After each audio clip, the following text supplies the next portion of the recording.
In previous video lectures, I've talked about the strategies that writers and directors have pursued in relation to a variety of realities that the theater faced subsequent to the 1960s and 70s. We've discussed at length the efforts of writers to introduce innovations in the text-based kind of theater that is the outstanding tradition in theater, and the varieties of strategies employed by different authors, from August Wilson and Caryl Churchill and Wallace Shawn and many other authors whom I've discussed but whose plays we haven't read. And then I discussed also the rise of directors in shaping the identity of theater, largely since the 1980s, and certainly to this day, directors seem to be largely in charge of the theater experience worldwide, and as a result, much of theater has relied less on text to shape and define the experience of contemporary theater. However, it's not only authors and directors who have assumed responsibility for making the theater contemporary. Performers themselves have done much to redefine the experience of contemporary theater. And in this video and subsequent videos, I want to discuss strategies pursued by performers and performer-driven strategies for defining contemporary theater. And these performer-driven strategies are simultaneous with the efforts of writers and directors to shape the identity of contemporary theater. So they are beginning performers are beginning their exploration of new possibilities for theater in the 1980s and 1990s.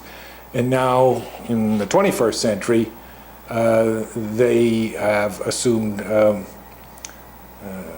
much higher profile in shaping the way the public around the world understands contemporary theater.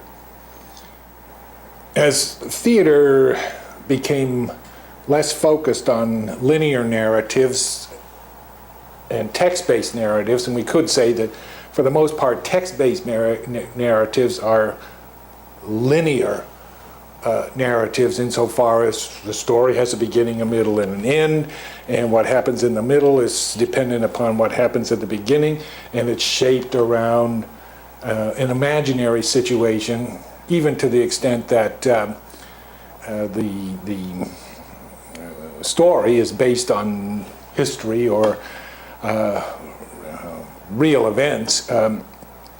It still tends to unfold in this linear fashion with a protagonist and an antagonist and subsidiary characters, or as we've seen in other examples of contemporary theater, a focus on a very small ensemble of performers enacting this imaginary story that's in the mind of a writer and transposed through the aid of a director and actors to a stage, and then this imaginary world has an audience to witness its realization in performance.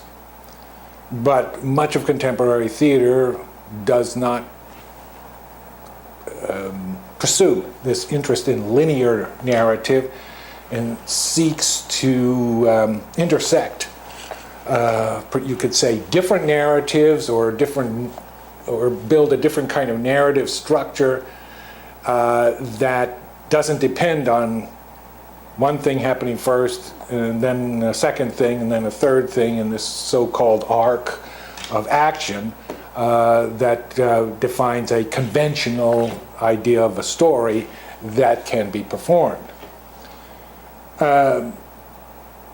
Actors and performers realized in the 1980s and 1990s that opportunities to perform required thinking beyond finding a role in someone else's imaginary world or story. They had to find opportunities by creating their own, their own story, you might say, or their own understanding of what they, as performers, wanted to communicate to an audience and move beyond or transcend the ambitions or intentions of a writer or even a director who has this other story in mind that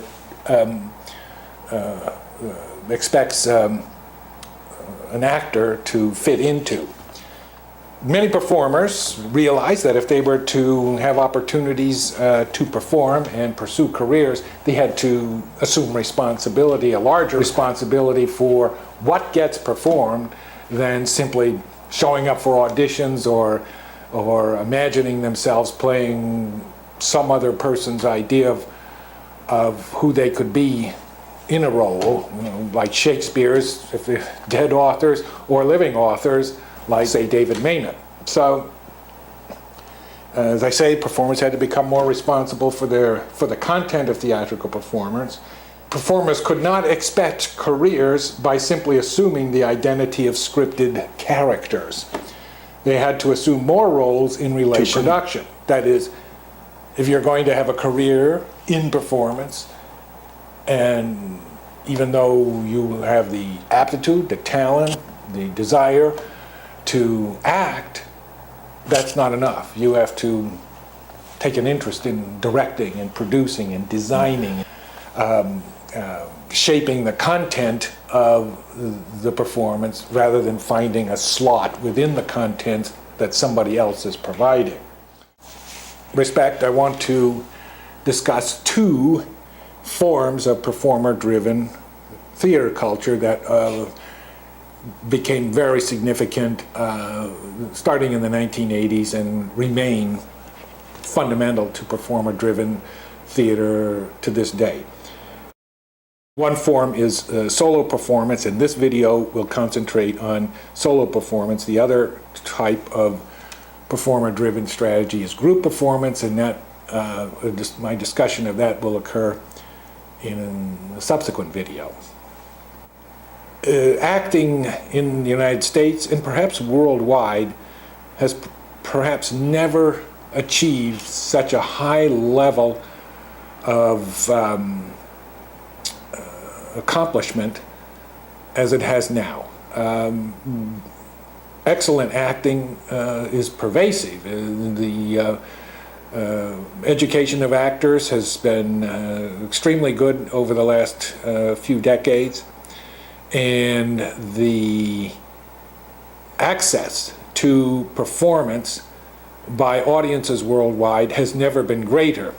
So audiences have a larger base of experience than at any time in history upon which to build their expectations of performers.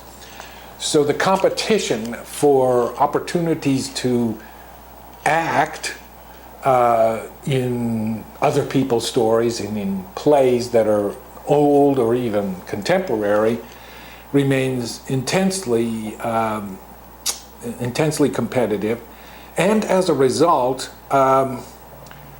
not all of the great acting talent that is available for performance has a channel for it, has opportunities for it using the text-based kind of theater or the director-driven kind of theater, or the conventional theater organization, whether it's state-run theaters as in Europe or in regional or municipal theaters that operate here in the United States. The economics of theater shaping those conventional forms of theater are simply not able to provide the opportunities to absorb all of this extraordinary acting talent that human beings seem to have acquired in the last few decades. So if performers are to have opportunities, as I say, they create them themselves in order to establish other opportunities for them once people recognize their talent as they have themselves defined it, rather than productions of other people's ideas will allow. So let me talk a little bit about how the solo performance world evolved from the 1980s. I have to stress here again how the comedy club scene in the 1980s was really pivotal in pointing out or making performers aware of how they could develop careers on their own and not depend on this theater institution and audition process and casting and waiting for the role kind of culture. They could develop opportunities by just getting up and performing. And the comedy scene in the 80s, which was huge, unbelievable, it's really quite small now compared to what it was in the 1980s. But the comedy club scene did provide opportunities for people to perform and be noticed, and then build on that consciousness of their performance that was otherwise possible. So many acting careers became established through self-produced solo shows in the 1980s, and these kinds of performances seem to attract much larger audiences in the aggregate than conventional theater shows. And some performers achieve such high recognition as a result of emerging out of the comedy club scene that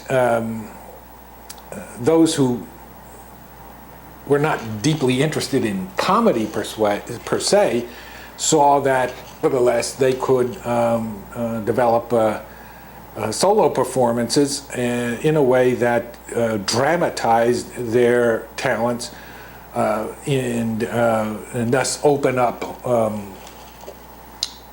opportunities in a variety of contexts and in relation to a variety of media.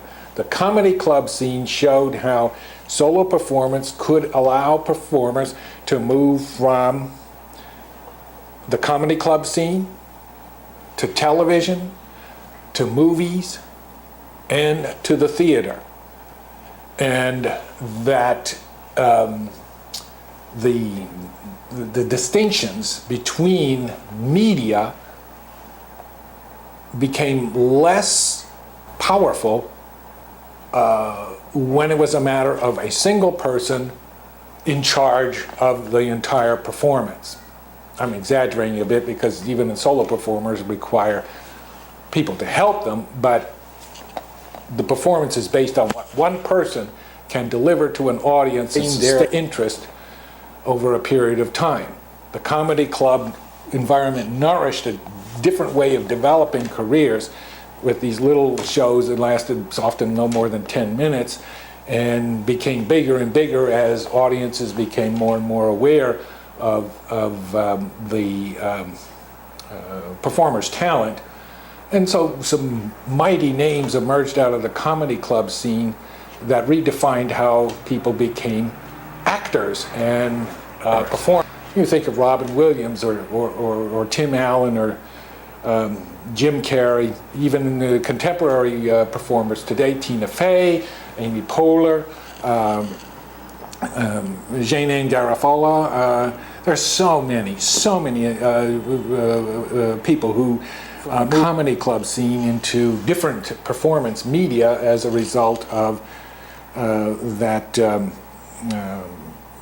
transformation that took place in the 1980s. It wasn't quite the 1980s that established the solo performance venue. Things were happening back in the 1950s and the 1960s in the nightclub business, where most comedy was at that time, in the 60s, with performers like Shelley Berman and Mort Saul and Don Rickles and so forth. And the comedy club scene sort of cleansed the solo performance of its association with the sometimes sinister world of nightclubs, and created this kind of different idea of what it meant to be alone in front of an audience. One has to pay tribute to the nightclub comedians of the 1960s, because they were pioneers especially in the content of solo performance, and establishing the freedom of the solo performer to deal with themes that were unacceptable to conventional theater audiences, or did not seem to inhabit the mind of authors or directors, but especially authors who wanted the conventional theater audience to approve of its work, rather than a nightclub audience which wanted some more uninhibited and less constrained understanding of humanity than the theater seemed inclined to provide. So I do want to make that connection of the comedy scene in the 1980s to the sort of pioneers of the 50s and the 60s, who often got themselves into trouble with the law as a result of their uninhibited performances. And I should mention some of the major solo performers who were not involved with comedy per se, who saw how the comedy scene could open up to a more dramatic kind of solo performance, more intense emotionally than doing simply comedy sketches in the Jerry Seinfeld kind of approach, which moved him in a very huge way from the comedy club scene to television. I do want to mention Spalding Gray. He was a remarkable solo performer who also acted in numerous movies from the 1980s onwards, and appeared on television as well. But he was famous for his live solo performances. He, you could say, was simply a storyteller who simply shared with audiences adventures or experiences that he experienced, and these experiences somehow had a cathartic for him, and he assumed that they would have some kind of release within his audience. He would tell his stories on a very bare stage, just a table. The table as dull as this one, and nothing on it except maybe his text, from which supposedly he was reading, but he almost never read from his text. It was all in his head. And that was it. Sometimes the lighting would go up or down, but the whole focus was he would never get up from the desk. He would always sit at the desk, and sometimes after the performance he would ask questions from the audience, and sometimes not. But it was really simple and yet powerful. And in a sense, he showed how this was not quite Grotowski, but it was definitely an effort at a very bare, stripped down kind of performance. He's relying on a script, you could say, but the script is really subordinate to his performance, his way of releasing all the language and the text to the audience. And the narrative was never that linear. He would start a story saying, for example, he's going to Thailand to have some kind of special medical procedure because that procedure is not available in the United States. And it's an elaborate process of getting permission to go to Thailand to have this procedure done by the specialists there who perform it. So he wants to tell how he had this experience of going to Thailand and having the medical procedure. But in telling the story, he doesn't follow this linear. He starts telling it, and then he gets distracted by something else. Maybe it's his girlfriend Renee. Ask him a question as he's about to do something in relation to his Thailand trip, and then he starts telling that story. And in telling that story, he gets distracted, digresses into another story, and then you see one story after another embedded within each other, and it doesn't unfold in a linear fashion. You find yourself getting involved in this spiral of recursion, or I'm not sure how to describe it, but you get plunged into a labyrinth of narratives, and it takes quite a bit of energy for him to pull us out of all this labyrinth and get us over to Thailand by the end of the show and get to the outcome. That was his way of organizing narrative, but also in performing it, he had a gift for speaking it in a very dynamic way, and the rhythm of his language would change, and he would slow down and talk about some issues in a very slow, deliberate manner, and give the impression that he was thinking very carefully about what he wanted to say, and sink into a kind of meditative calm, a stillness in his way of speaking that sometimes was unnerving, but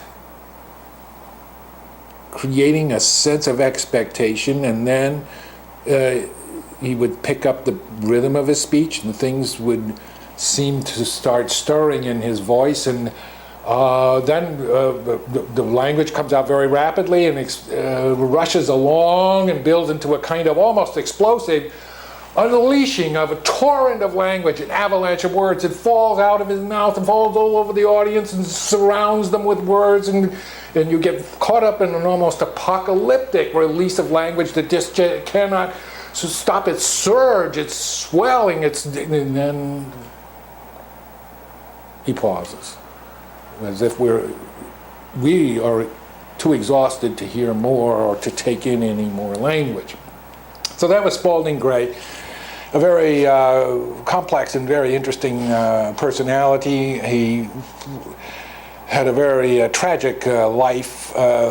His mother committed suicide, and then he himself committed suicide a few years ago, and was in a constant state of battling depression and this kind of manic, almost bipolar conflict within him, as dramatized by the slow meditative speech and the very rapid kind of talk within himself. He fed off of this kind of neurosis within himself and built a powerful solo performance style. I also want to mention John Leguizamo. I already talked about in one of the Hispanic video lectures, but he's another high-powered, high-energy solo performer who has moved from theater and been in all kinds of movies. He's been on television, and then he's been back on Broadway, and so he moves from one medium to another. But he got his start by performing, this setting performance. I mean, he was doing stuff on the street, and then seized opportunities to move up by just being very autobiographical and very upfront about his complicated sexual life and his complicated relations with his Puerto Rican heritage.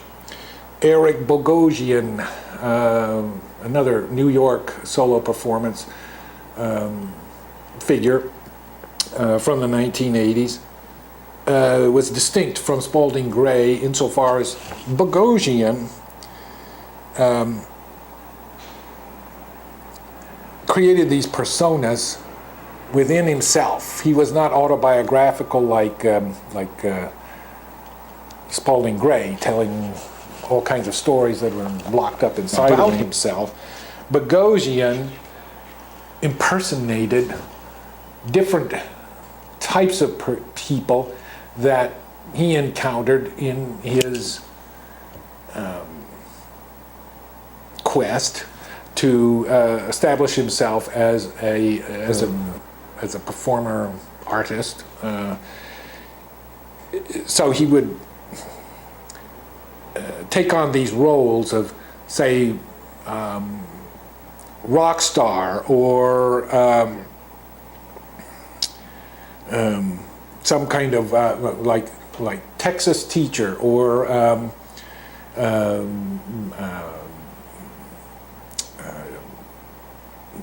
machoistic kind of boyfriend in some kind of sadomasochistic relation with his girlfriend, and he satirized. He made fun of these types of people who inhabited the 1980s popular world of popular culture. He impersonates some figures on television as well as people he knew, or icons, you might say, of the makers of American popular culture as well as the consumers of American popular culture. He was very good at impersonating dialects or the tones of voice of different kinds of archetypes or icons of popular culture. As I say, he satirized both the producers, the pretenders to popular culture, those who wanted to make it, and those who consumed it in their fanishness or some aspect of their desire to connect themselves to images of popular culture. Bogosian has also had a very busy career on television and in the movies. And his, in fact, one of his shows, his one-person shows, Talk Radio, is a movie, which I can recommend. I'd ask you to look at video clips of Spalding Gray and all of these people I'm talking about, and Eric Bogosian, but you'll see Eric Bogosian in many movies. In Wonderland, from a few years ago, he played a ruthless Los Angeles gangster, and displayed in that role both the comedy and the viciousness of this character that he played. But Bogosian is not the kind of person who really sort of subordinates himself to the character. He really does impose himself on it and bring out all of this kind of satirical commentary on the character through his performance. I'm going to talk about several other solo performers who were women in the next video.